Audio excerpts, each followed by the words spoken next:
Muy buenas tardes a todos y a todas. Damos comienzo al ciclo de conferencias Medios, Sociedad y Política aquí en el Auditorio Juan Alberto Badía del Instituto Superior de Enseñanza Radiofónica, una actividad propuesta por la Autoridad de Servicios de Comunicación Audiovisual y el ISER y llevada a cabo por estudiantes de tercer año de locución. El primer eje temático a abordar será la radiodifusión en la transición democrática, el caso de Radio Belgrano. Transmitirles que, como decía recién el compañero que hizo la presentación, para nosotros es realmente una alegría, los que hoy circunstancialmente nos toca estar al frente del organismo, estar al frente de ámbitos de toma de decisión en el marco de lo que es la comunicación y la palabra, poder llevar adelante iniciativas como esta, tan linda y tan querida, tan importante, tan consustanciada con los tiempos que vivimos. Y también la alegría de poder, desde lo que nos toca a nosotros, poner a disposición de este instituto, de este tan prestigioso y querido instituto, y de los que son su savia y su sangre verdaderamente, sus alumnos, sus docentes, sus autoridades. Nosotros, los que tenemos un lugar de dirección en el organismo, estamos de paso, pero bueno, acá hay una familia, y entonces decía la alegría que para nosotros es poder contribuir y desde nuestro lugar aportar herramientas también para que el ISER siga siendo grande, para que siga creciendo, para que siga siendo prestigioso, para que siga siendo vanguardia, para que me voy a apropiar de tus palabras, para que siga formando comunicadores y comunicadoras con especificidades, con perfiles profesionales, pero seguir formando hombres y mujeres del mundo de la comunicación. No debe haber sido fácil para nadie hacer esta radio Belgrano, en ese momento, entre el 83 y el 89, primero por de dónde veníamos, y en especial porque cualquier cosa nueva que se probara o intentara significaba caer en un tembladeral, y también porque la transgresión era un producto deseado después de tantos años de cerrazón, de oscuridad, de represión. Un producto deseado, decía, pero a la vez muy temido. En el libro afirmamos, y eso tratamos de ponerlo permanentemente a prueba, que aquella Radio Belgrano fue una emisora estatal, no oficialista, popular, progresista.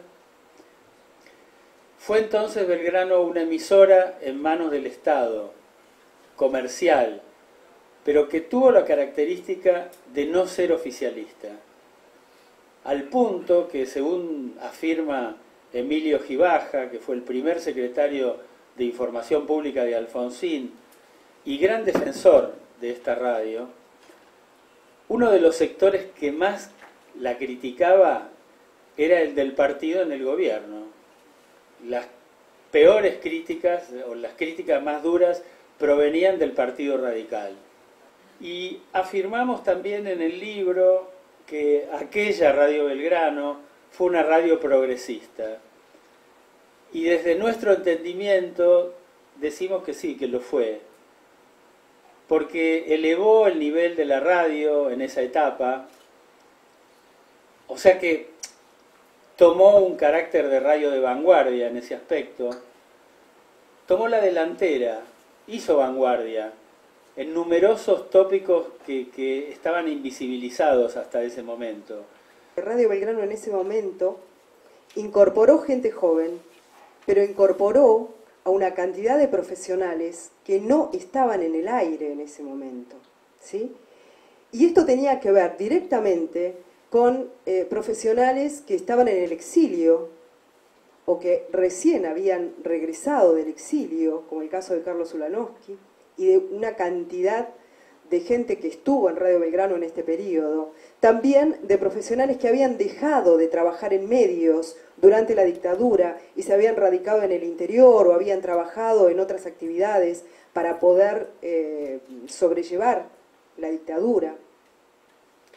Esta conjunción, esta relación directa entre profesionales muy bien formados y con una gran formación política además, con este grupo de jóvenes entusiastas, como la mayoría de los jóvenes, entusiastas recién salidos de las universidades y de los institutos, reunidos en una programación que fue, creo yo, uno de los aciertos y uno de los misterios o de los milagros que tuvo esta radio, porque traía la formación ideológica, la formación profesional, que venían, como Carlos, de las mejores experiencias en periodismo y en comunicación de los 70, con el entusiasmo y el querer comerse el mundo de los jóvenes.